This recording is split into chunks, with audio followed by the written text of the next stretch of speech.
I'm Jake. And I'm Marlin. aka Gee. Hope everybody's having a good October so far. Today we're going to be reacting to, as I've been doing a little bit lately, another reviewer I haven't done a reaction video to before. This is Diamanda Hagan. She's like many people I react to, a former member of Channel Awesome, which is where I discovered her. And it's a little hard to describe her shtick. She reviews horror movies, exploitation movies, sometimes religious movies, just anything that kind of falls into the camp of demented and weird. She dresses up in white makeup, carries a pretty sadistic personality, and she describes herself as the God Empress of Haganistan, a fake nation, I guess, in the reviewer universe she's created.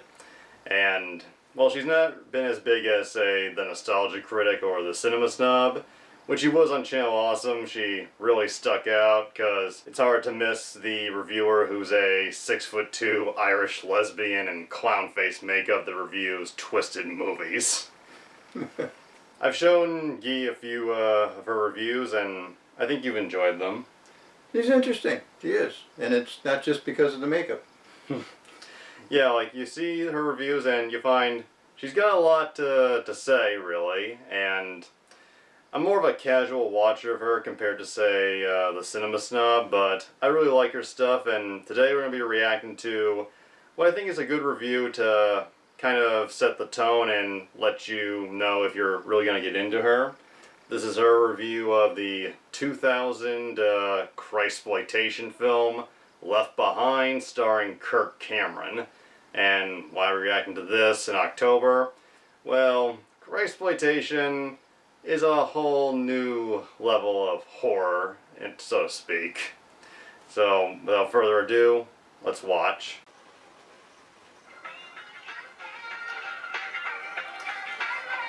A little song that plays at the beginning of the Left Behind reviews.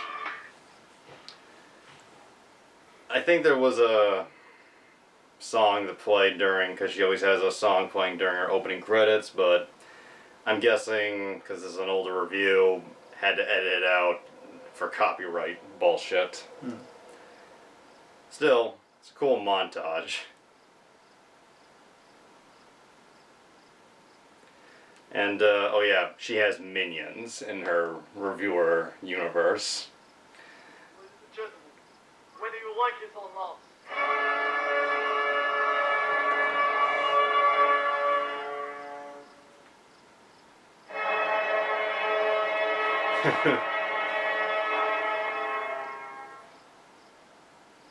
Greetings, gentle viewers, and tonight we're going to take a look at one of the many Christian movies which is entirely devoid of merit. This is Left Behind.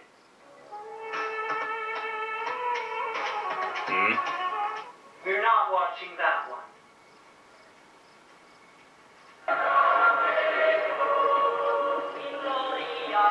Stop putting up decent Christian movies. I know you're They do exist. I have to review this. Right. Open your trousers and look down. Good. Now, do you see those wires hanging from your urethra?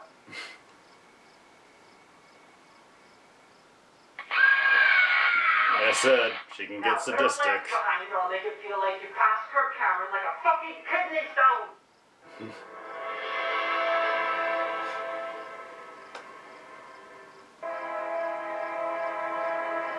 Well, that's a good sign. I'm sure this is going to be a gas.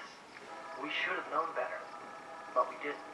Possibly because you're gaudily warned about the rapture by encoding it in the ramblings of a 19th century religious nutjob who decided that things in the Bible meant things that on the surface they plainly didn't. Okay, rough analogy time. Get a field, make sure it's at night. Get a big piece of black cardboard, draw on it a big target in black, and then get a complete stranger. Put him in a black blindfold, spin him around on the spot 6 times, hand him a gun, and get him to shoot the target. And then tell him he's an idiot for trying. In the end, there's no denying the truth. Truth's like you have no career, your movie sucks, and you'd be reduced to the hetero life lead of a Kiwi with a banana-sucking fixation.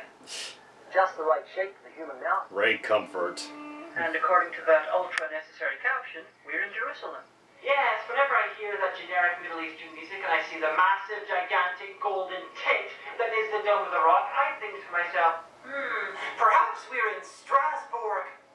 Why is that info there? The entire audience for this film is idiots like me who are reviewing this shit and idiots who believe in the rapture. And they are very interested in Israel, so they know what Jerusalem looks like. Why? Because all the fucking signs are looking for a deal with Israel. And what the fuck is that with capitalizing his last name? And his, and theirs, and theirs, and theirs. It's just... what the fuck? So now we have peaceful crowds of Christians, Jews, and Muslims living in peace in Jerusalem. Well, they're not actively killing each other at the moment, so in the Middle East that does count as peace. You know what else counts as peace in the Middle East? All three of those religions coming together to kill gay people. Isn't it wonderful? A bunch of nice, peaceful people. The vast majority of whom will burn in hell for believing the wrong mythology. Thanks, God. Holy fuck, the Wailing Wall is wailing! Literally. 6 o'clock in Israel and then 6:03 in Iraq. That's a trick, given that Iraq is an hour ahead of Israel. Iraq, Syria, and a bunch of other countries deploy their amazing CGI jet technology. Yeah. Kirk Cameron is playing Buck Williams, a news reporter, someone who deals in facts and reality. Stop laughing. There's some sort of food shortage, but this doctor has created grain that grows in the desert. It looks like Iowa. Do you get many camels in Iowa? Every nation, every corporation wants your formula. Especially in light of the recent crop failures. No. Eden is not for sale. Not for money. All I want is peace for Israel. You've got a miracle crop that could end world hunger, and you won't give it to anyone until everyone stops hating Israel. You blackmailing dickhead! Have you no idea how human psychology works? If someone hates you, refusing to give them something that they need will only make them hate you more. And if you say you won't give it to them until they say that they love you, you're just gonna make them say that they love you and then break your nose the second they have it. If you want Israel to be safe, then sell it to someone and give the money to the Israeli military, or give it to the world as a gift from Israel. You can't buy publicity like that. It looks like the Israeli Air Force never sleeps. Those are not our planes. Not from that direction. Of course, Mr. Science Beard here had to be a complete another fucking moron and piss off his neighbors, and so they all attack. Let's take cover. Mr. Williams, please, this way. The bald guy looks familiar, but I can't place his Iraq and a load name. of other countries declare war on the best friend of the most powerful country in the world. They risk annihilation at Israel and America's nukes. To bomb a desert and a field. Actually, the explosions seem to be following them. Perhaps they're trying to save the world from Left Behind 2 and 3 by killing Kirk Cameron now. Noble cause. Amazing facts learned from films number 6,789. Israeli NORAD is inside a shack. How the fuck does a scientist / farmer / bearded moron / idiot and Mr. CNN get into the center of the Israeli NORAD without a yelling at and a fucking beating? What's going on? It's a full-scale air attack. No warning. By who? Could be anyone. No one has more enemies who want to see her destroyed than Israel. Yeah, except for the Nazis and the cigarette-smoking man and Sauron and the Shadows and me and the Master and Nikolai Ceausescu and Bill O'Reilly and any generic British Hollywood villain and Brandon Braga and Tom Rothman and that cunt you don't fear her and that bastard who cut me up in traffic this morning and what am I listing again? You're listing people who have more enemies than Israel, mistress. Oh, okay. At some point I stopped listing that and started listing people I want to kill. Serious overlap, though. So the planes blow up, well, that's what they say happened. It looks much more like someone is After Effects and in generic CGI explosions over crappy CGI planes. Sometimes the explosions aren't anywhere near the planes. I'm telling you, monsters, it's a cruel trick. Only one way to find out. So Kirk Cameron runs outside, right underneath where the planes are exploding. Even though the place was bombed into oblivion only minutes ago, when it was daytime. Let me say that again. when it was daytime. According to scientists at NASA, this morning's unprecedented solar eclipse is no cause for alarm. So he sets up his satellite dildo and tells the rest of the world about this amazing miracle, making sure to fill most of the screen himself. Hey, Ma, check it out! I'm on a green screen! So Buck's co-workers watch his daring report. One of them seems to be a distant relative of Triangle Head from Rats. Buck would have filmed Hiroshima from ground zero if you'd been there. And stood in the way of the shot.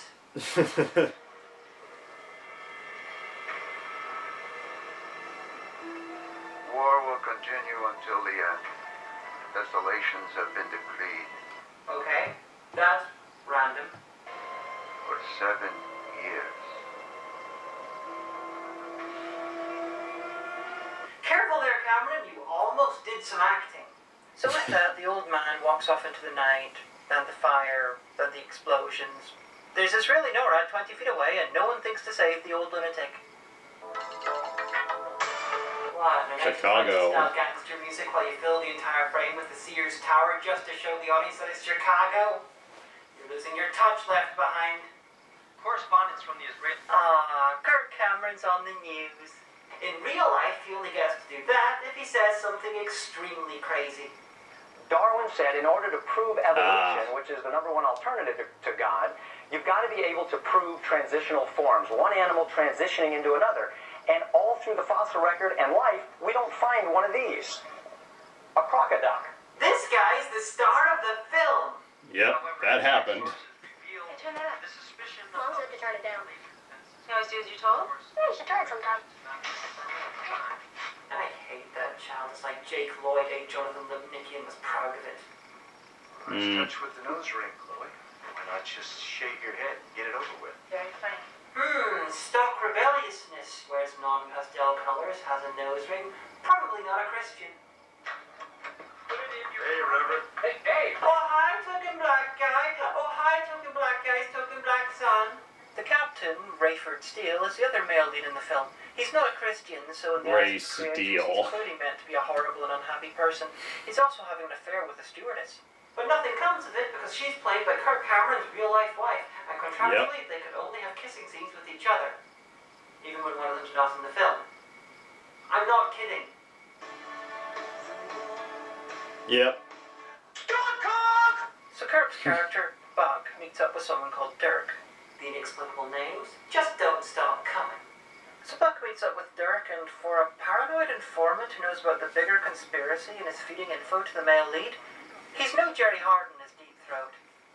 Give up on us, man. Trust me, you've never been closer. Dirk, what are you talking about? Don't you see? I'm Rosenzweig, the formula. Instead of just saying it, he keeps blubbering about endless bullshit. I hate this trope. He needs to be a little bit more crazy, but can anyone see him filling in for Glenn Beck?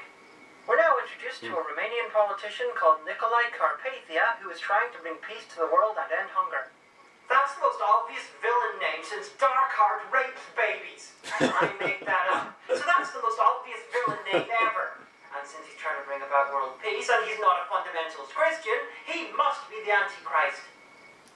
That's a shitty imitation Canadian castle. That's not London. Oh, if only someone would tell us the way to London town. It's over there. That's London. Carpathia is talking to an evil American banker that we're supposed to think is his boss. They talk about rebuilding the Temple of Solomon, because that's what evil American bankers who live in fake castles and fake London talk about. Rebuilding temples in Israel. Dum dum dum drama, dum dum drama, dum dum drama, dum dum drama. Afraid that the film doesn't have enough pointless shots, the director has Kirk Cameron stand there. And give the audience a good shot of him bent over, ass up. And then walk away. So we're suddenly in a plane, and Rayford Steele is the captain. Oh God, Captain Steele.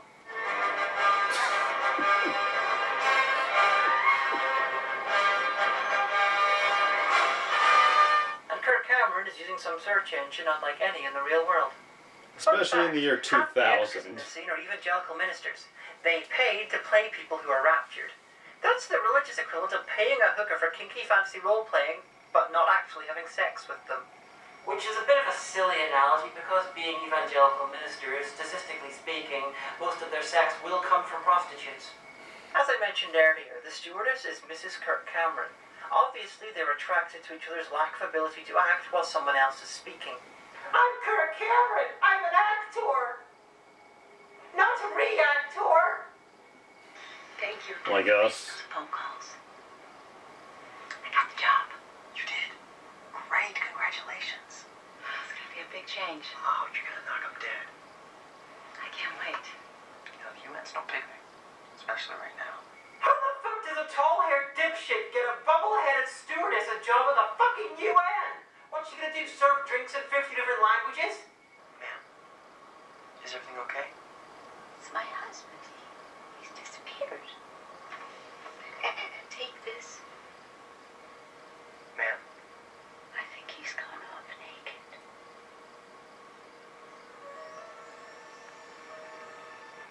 Yeah, most rapture-believing Christians believe that their clothes are gonna be left behind when they're raptured. Rapture-believing Christians, you are fucking weird! Well, mistress, it's worth mentioning. It would be funny. In Leviticus 19:19, the book says that God is not keen on multi-fabric blends. Perhaps if you're wearing a single blend fabric, you'll get into heaven fine with it. Stop trying to make sense of their fucking madness! I think it makes perfect sense. Fuck off! Oh, charming. So a bunch of other people on the flight have vanished. I guess he was flying religious lunatic air. He's lucky they didn't try to sacrifice a faultless red heifer before they took off. I can't find my keys. My grandparents, I can't find them. It's amazing that none of the people who complain about their loved ones being gone use the person's name. It's all The like, Langoliers did this so much better. My children. Almost as though becoming one with God retroactively destroyed their individuality. So people begin to freak out. Airplane.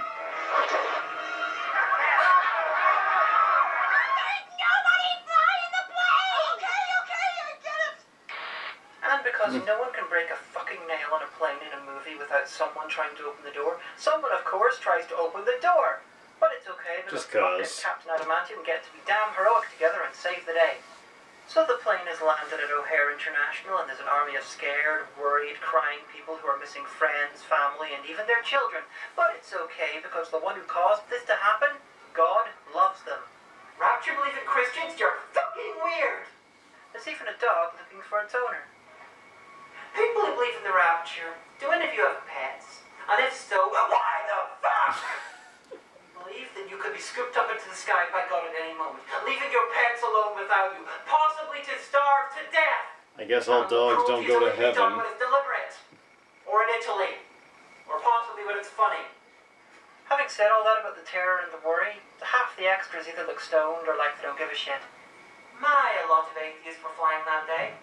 So Captain Aluminium arrives home to find his wife and son have been raptured.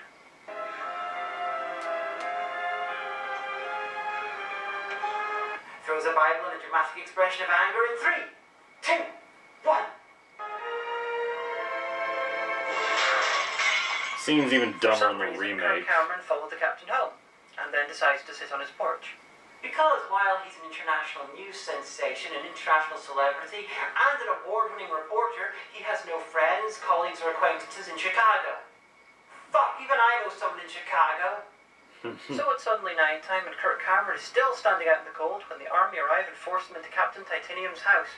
So there's a bunch of TV clips that indicate that the makers of this film believe that the UN is a completely separate organization that controls whole countries, that answers to no one and is bent on world domination, and is not just a talking house for different countries and only as powerful as those countries allow it to be. So even though there's a curfew and the army are forcing people into random houses because there's martial law, Captain Nichols' daughter arrives home without a bullet in her head and sits on Kirk Cameron's feet. Hold it right there, don't move. What are you doing in my house? You're not gonna brain me with that vase.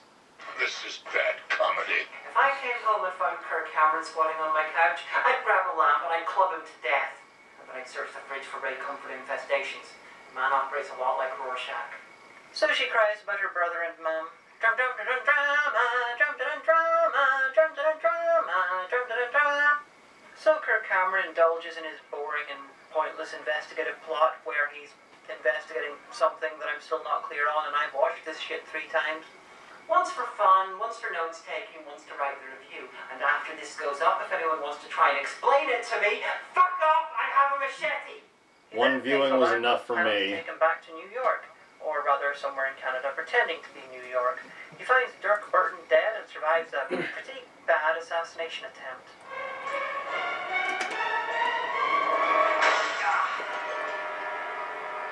The assassin tries to kill Buck and then to wipe incriminating evidence from a PC by shooting the monitor. There isn't a word that exists in any language to properly encapsulate how much fail this is, except possibly fail. Fail! You know, I've just realized that somewhere along the line this review stopped being funny and started being revenge, angry, vitriolic revenge, and I'm almost sorry, but just taking the piss out of this almost feels affectionate, and it deserves worse, far worse. So to give you a laugh, Minion! Shoot yourself in the head. Shoot yourself in the head! You can have tomorrow off if you shoot yourself in the head. There! Violence is funny! So Captain Platinum meets up with the token black guy who's bitching because although he was a priest, he remains unraptured. They watch a tape from another pastor, made to be watched in the event that the rapture happened, and he was proved to not be completely insane. It's basically one long sort of like the way that I'll pray for you was actually code for fuck you, you undifferential, unbelieving cunt. Meanwhile, at the UN... Actually, no, that's not the UN, because those aren't country flags. Do any of those look like country flags? No. So Mr. Science Beard is now important enough to hang out with the Antichrist. Carpathia shows him that regardless of what all the evidence says, the Temple of Solomon wasn't built on the Dome of the Rock, but instead right beside it. So why is that important? Well, you see, the rapture believers believe that the temple has to be rebuilt in order for the end times to happen. And not even they are stupid enough to think that the Muslims will allow them to build the temple on top of the rock. God wiping a little plane through the sky? Faith. God convincing the Muslims to change their mind? Well, that's just plain gullibility. The Antichrist is played by a guy called Gordon Curry. I've never seen him in any other role apart from this, but he plays it like Tim Curry in Congo attempting to be James Bond. So the stewardess arrives and she attempts to seduce Captain Bronze. Look at the actress's face. She's obviously uncomfortable and finding it incredibly difficult to play a woman with a sex life. It's not that hard to play someone diametrically opposite to yourself. Take a look. I'm a shy, meek, small-voiced person who understands subtlety, who loves people in black masks, and who's really greatly enjoying Left Behind. But when I love the cock. You see? Unfortunately for the stewardess, the captain is now a Christian, so she runs off. Captain Iron immediately begins proselytizing to his daughter.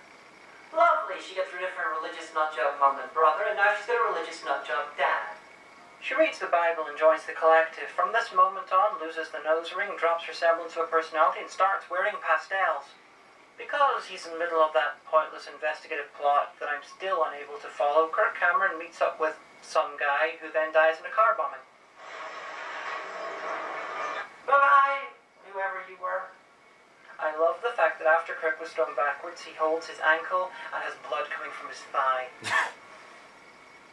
So Kirk Cameron limps all the way to the captain's house in the suburbs of Chicago. That isn't as dumb as it could have been. The car bombing did happen in Chicago, but still, limping all the way to the suburbs? I've been to Chicago. The suburbs are very far from the car bombings.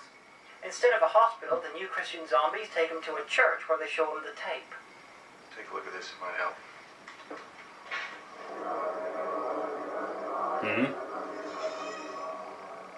I wish. No, it's the nya tape. Luckily, Kirk Cameron manages to remain somewhat rational. Alright, listen, I admit, this stuff is compelling. Even scary. Minion, facepalm, now!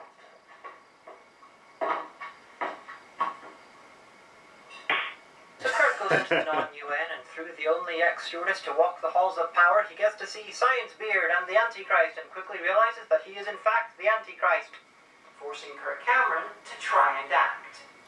Yeah. Kirk Cameron crying. This is a lovely image. Yes, Kirk Cameron, your world's shattered. Creation Christians are still not taught in schools. Yes, yes, cry, cry. Bananas were made that way by humans, Kirk. Yes, cry, cry. You made up the crocodile. Yes, cry, cry. You've not seen success since the early 90s. Cry, cry. Yes, yes, yes, cry. The acting in this scene really is awful. So Kirk enters the UN's inner chambers, and then the Antichrist gives a villain speech and shoots the two guys who financed him, for some reason, and then brainwashes everyone into thinking that one of them killed the other and then committed suicide. Surely if he's capable of brainwashing someone, all he has to do is take over one of them and then force him to kill the other and then themselves. And now all he's got is lots of fingerprints and DNA evidence pointing towards him. The memory is the least important piece of evidence in an investigation. It doesn't matter if everyone thinks the guy committed suicide. He shot him, and the physical evidence will clearly show this. This makes no sense! Why is Kirk Cameron The whole movie there? makes no Wait, sense. Why the hell are a couple of American bankers who live in a fake castle in fake London who want to build a temple in Israel in what is supposed to be a top-secret meeting between representatives of the UN? And why shoot them? And why give a villain speech before you kill them if you're going to wipe everyone's minds? And why does the UN crest look fucking weird? Why isn't this over yet? So the brainwashing didn't work on Kirk because of magic, and he goes off to hang out with the rest of the Borg in Chicago. There are worse places to hang out. There's an awesome pizza place near the train station in Chicago. So, Left Behind. It was slow, stupid, boring, crap, insulting, and worst of all, the most ethically bankrupt film I've ever reviewed. Yes, I'd rather a child was raised on the messages contained in Ilsa, She-Wolf of the SS than on this. It's just warped and stupid. And you know what? People who believe in the rapture don't drive. Believe that you can be sucked up into heaven at any moment, leaving your car to careen off the road and probably kill someone. Someone who is not a Christian and is therefore destined for hell. You are robbing them of their 7-year opportunity during the tribulation to accept Jesus Christ as your Lord and Savior. At least pretend to act as though you believe the shit that you say you believe, or at least have a common decency to pretend to give a shit about other people's well-being. Now, I'm not the most ethical or nice person in the world. Stop laughing! Mignon! Come here, tunneling this time.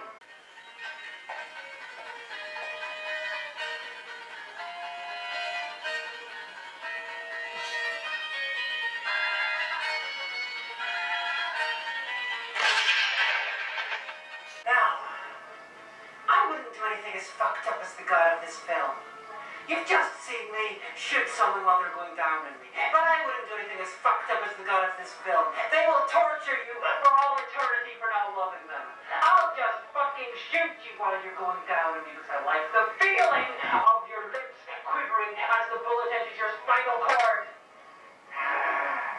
I'm still backing this god of this film. God of this movie, when you're outmoraled by me, you're fucked up!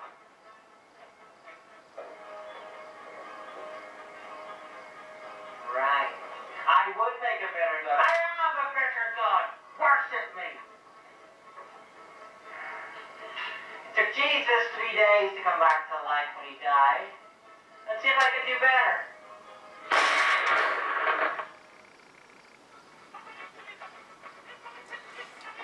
I don't know if there's a post-credit scene, but it's worth checking. So, initial thoughts? Did you enjoy the review? Well, she kept you engaged in what she was saying. I had to listen a little closely to her speech pattern, but yeah, she's got quite a on-screen persona, and it's full range nuts.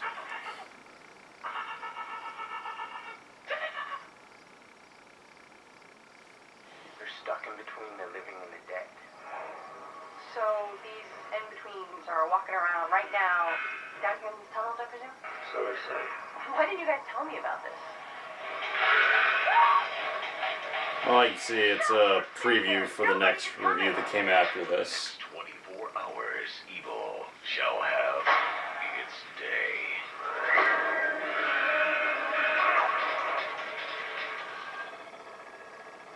Dead and Dying. How do you kill something that's already dead? When you see it, you run.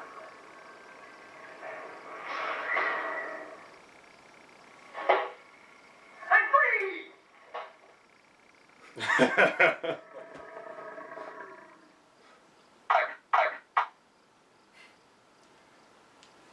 Well, that's a fun note to end on. Yes.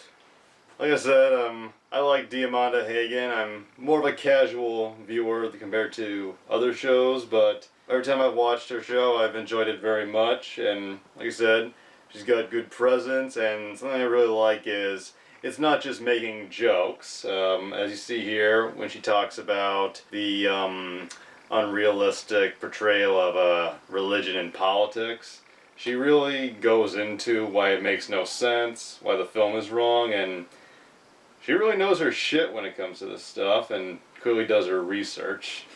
This wasn't what you would call the, well, these are the good points and these are the bad points. She was completely hostile from the get-go, and she did not back off an inch. It just kept getting more and more hostile to the point where she was going to give it a try in 3 days. That would be a funny note to go out on.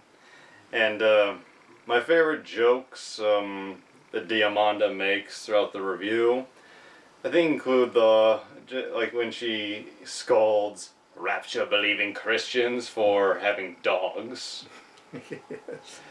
Takes the point of people disappearing in the middle of driving a car, and just takes it to its a logical conclusion, and it then gives them a tongue lashing for being so inconsiderate. And also the jokes about Kirk Cameron's wife, who plays the stewardess, just how she doesn't have any chemistry with the pilot guy, and the joke she makes of this is what happens when you try to act sensual but you have no sex life, because she's married to Kirk Cameron. I guess.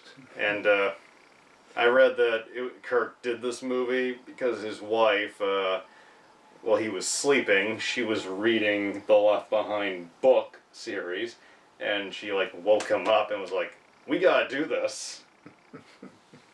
The Left Behind movie, I've seen it. I watched. Don't judge me too harshly. I watched all 3 of the Kirk Cameron movies because I wanted to check out the Nicolas Cage version. Mm-hmm. And call me, I don't know, full of bullshit logic, but I feel like if I'm going to watch the remake, I should maybe see what the original was like. Mm-hmm.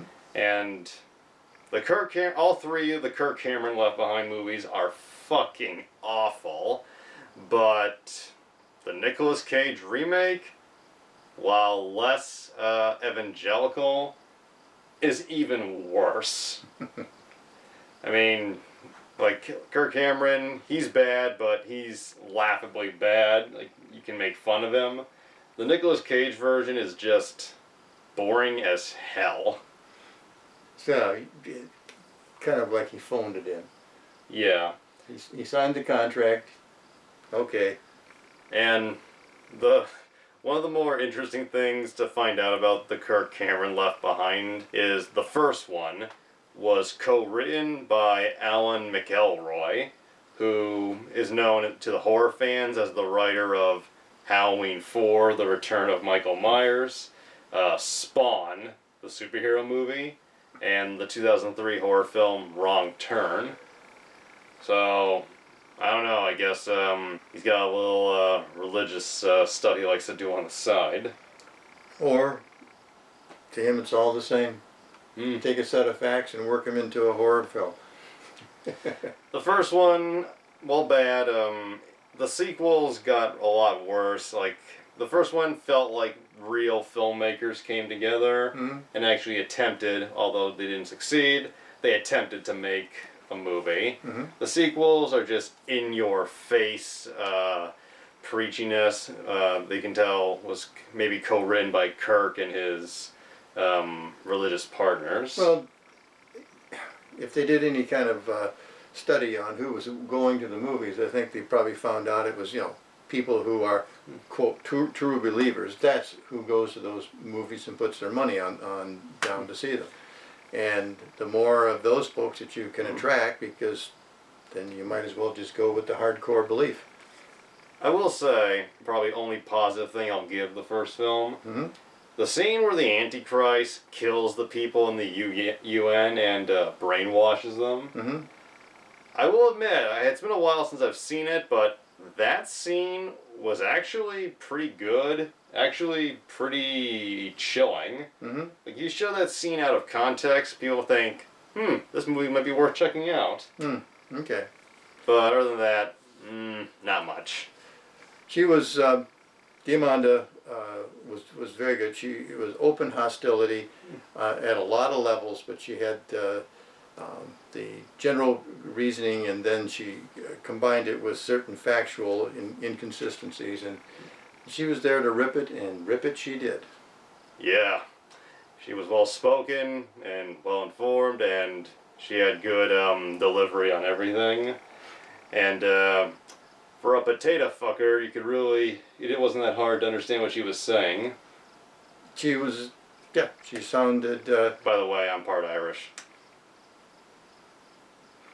You're saying? I'm not, so I won't use the expression. No, she was quite good.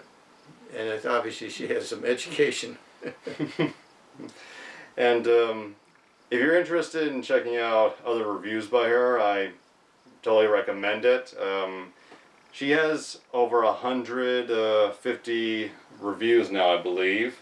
She's been doing these reviews for about a decade now, I think. It's been a while. This was early on in her development, right? Yeah, according to the YouTube bio, it was the 13th episode she ever did. A thing to know about Diamanda Hagan is her reviews can, and I have no problem with this, I love long reviews, but her reviews can sometimes go 40 to 50 minutes.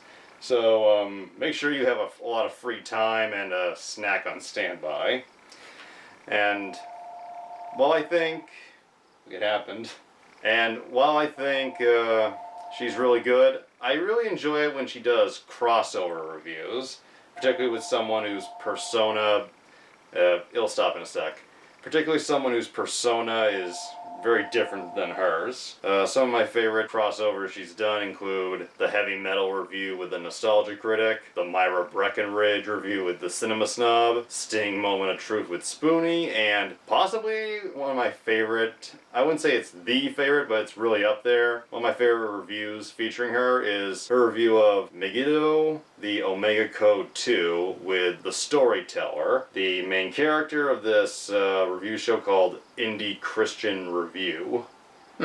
It's a show about, it's a review show that takes a look at Christian movies, and the host himself is a evangelical Christian. And despite Diamanda in her personal life being an atheist, they work together, and they were really good and worked off each other extremely well, I thought. Interesting. Yeah. She's also got a lot of side shows, like many reviewers do, including a cooking show called You Probably Shouldn't Cook This. A quick guide to Classic Who, retrospective on classic Doctor Who episodes. Backseat Critiques, which is basically her version of Midnight Screenings. Okay. And also this kind of a shorter review show where she just gives her random thoughts on certain movies and TV shows called Renegade Cunt. Blunt. Yeah. And lastly, just because I think this would be fun, she has reviewed some pretty crazy films over the years, and sometimes they have some pretty crazy titles, including Confessions of a Trick Baby, Star Booty, Preaching to the Perverted, Eat the Schoolgirl, Surf Nazis Must Die, Forgive Me for Raping You, which, actually, according to what I've read, almost got her in trouble with Blip, the former video hosting site Channel Awesome was associated with. And I swear this is a real movie. It has its own IMDb page to prove it. Gay Niggers from Outer Space. Jeez. I'm not kidding. That's a real movie. Look it up. What kind of audience is that title going to attract? I don't know. So, did you enjoy watching Diamanda? Diamanda was interesting and fun. I liked her. Killed a couple of minions. Was pretty crude, but her comments and expressions of the inconsistencies and the absurdities were very well done. Kind of reminds me a little of The Amazing Atheist. I like her a lot, and whenever I see her, I look forward to it very much, and I recommend checking her out, and I hope those who do know her already enjoyed our reaction, and if you want to see more, check out our videos on the channel. Like those, maybe subscribe, and I will hopefully see you again soon, and hope you're having a good October. Enjoy your October.